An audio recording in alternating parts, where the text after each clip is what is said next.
चौथ्या टप्प्यातील मतदान उद्या पार पडणार आहे। पुणे जिल्ह्यातील पुणे, शिरूर आणि मावळ या 3 लोकसभा मतदारसंघात उद्या मतदान पार पडेल आणि या मतदानाच्या नेमकी काय तयारी करण्यात आलेली आहे या संदर्भात बोलण्यासाठी आता आपल्या सोबत पुण्याचे जिल्हाधिकारी सुहास दिवसे सर आहेत।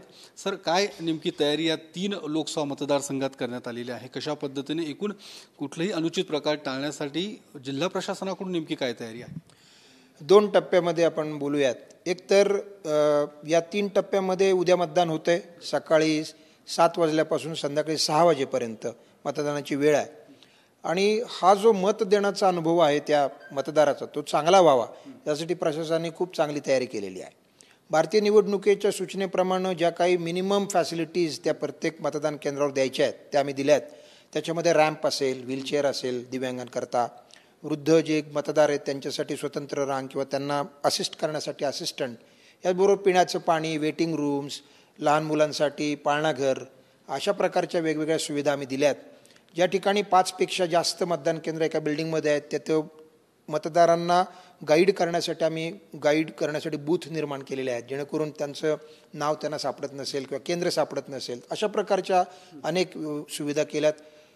ऑलमोस्ट जे वोटर इन्फॉर्मेशन स्लिप वाटायला पाहिजे होत्या तर 90% जास्त स्लिप्स आम्ही आता मतदारांच्या हातात दिल्यात। ओएसिस फर्टिलिटीच्या तज्ञांनी IVF उपचार पद्धतीद्वारे 1 लाखांहून अधिक जोडप्यांना मातृत्व प्राप्तीचा आनंद दिला आहे। मोफत अपॉइंटमेंट बुक करण्यासाठी आजच संपर्क साधा। त्यामुळे मतदानाची टक्केवारी वाढावी किंवा मतदारांना मतदान करणं सोपं जावं यासाठी सर्वोत्तरी प्रयत्न प्रशासनाने केलेले आहेत। दुसरा तुमचा प्रश्न होता की तो कायदा आणि सुव्यवस्थेच्या बाबतीमधला होता। पुण्यामध्ये एकूण जिल्ह्यामध्ये कुठंच वल्नरेबल म्हणजे असं काही अतिसंवेदनशील अशा प्रकारचं कुठलंही मतदान केंद्र नाही। आपल्याकडे क्रिटिकल म्हणजे त्याच्यामध्ये पूर्वी इलेक्शन रिलेटेड काही ऑफेन्सेस किंवा गुन्हे काही घडलेले नाही आहेत, पण ज्या ठिकाणी मतदानाचं प्रमाण जास्त असतं किंवा एकाच उमेदवाराला कदाचित मतं पडलेली असतात 75%पेक्षा जास्त, त्या ठिकाणी साधारणपणे 20-1 ठिकाणी आपण क्रिटिकल पोलिंग स्टेशन आहेत आणि तिथं मायक्रो ऑब्झर्व्हरची नेमणूक करतो आपण। बाकी गुन्हे आपल्याकडे जिल्ह्यामध्ये 95%च्या वर आर्म्स डिपॉझिट आपण केलेले आहेत। आपण कॅश किंवा दारूवर प्रचंड मोठ्या प्रमाणात कारवाई केल्यात। ज्या आचारसंहितेच्या भंगाच्या तक्रारी त्याच्यावर आपण काही कारवाई केलेल्या आहेत। मीडिया आणि जाहिराती किंवा इत्यादी बाबतीमध्ये आपण सोशल मीडियावर सुद्धा खूप कारवाई केलेल्या आहेत आणि पुरेसा पोलीस बंदोबस्त आपल्याकडे आहे।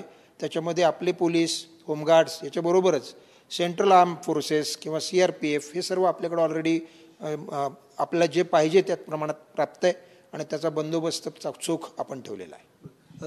पुणे लोकसभेच्या बाबतीत जर बोलायचं झालंच, पुणे लोकसभेतले जे महाविकास आघाडीचे उमेदवार आहेत रवींद्र धंगेकर यांनी अशी मागणी केलेली आहे निवडणूक अधिकाऱ्यांकडे की पुण्यातील कोथरूड, वडगाव शेरी, शिवाजीनगर हे जे मतदारसंघ आहेत विधानसभा मतदारसंघ याला कुठेतरी संवेदनशील म्हणून घोषित करण्यात यावं अशी मागणी त्यांच्याकडून केली जात आहे।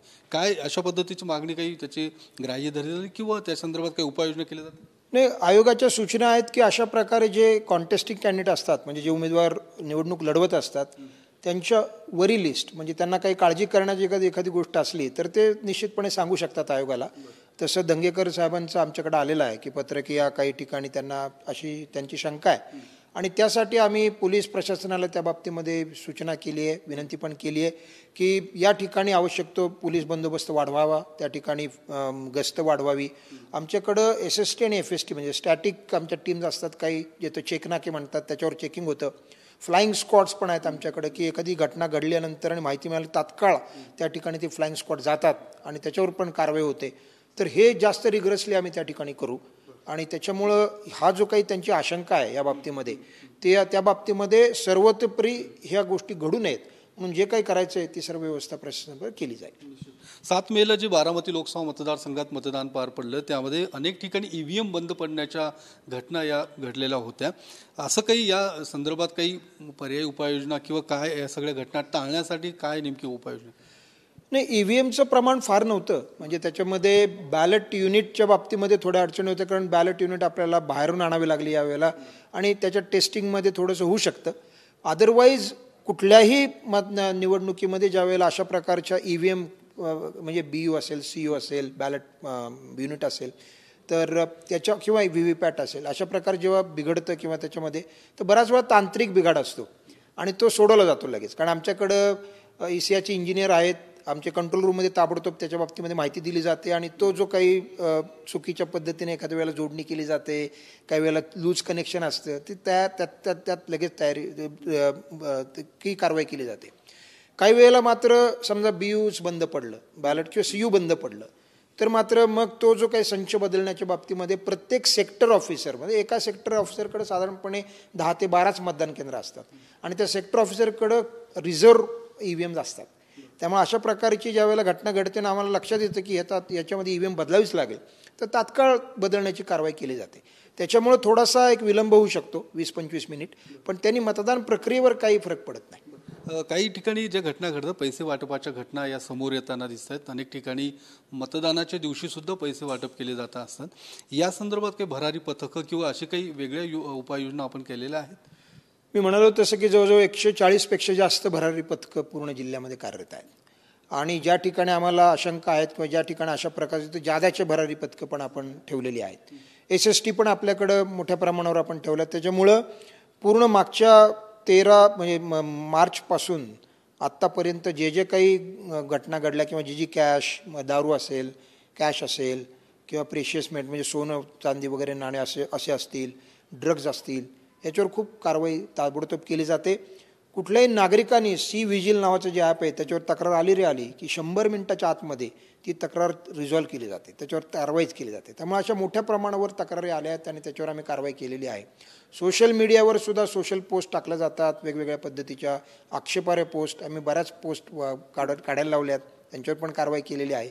त्यामुळं एकूणच वेगवेगळ्या माध्यमातून, वेगवेगळ्या टीम्सद्वारे, यंत्रणांद्वारे आपल्याकडं सेल्स टॅक्स असेल, GST असेल, narcotics, income tax, police, excise, एवढ्या सगळ्या यंत्रणांचा समन्वय ठेवून कारवाई केली जाते आणि त्याच्यामुळं मला नाही वाटत की अशा प्रकारची कुठली खूप असे पैसे वाटणे किंवा अशा प्रकारे कॅश डिस्ट्रीब्युशन, वाहतूक खूप त्याच्यावर बंधनं आणलेली आहेत आणि आम्ही त्याच्यावर कारवाई करत आहोत.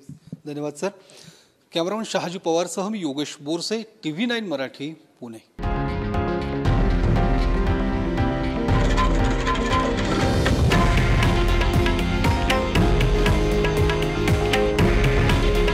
हे आहे देशातील नंबर 1 न्यूज नेटवर्क आणि आपण पाहत आहात TV9 मराठी.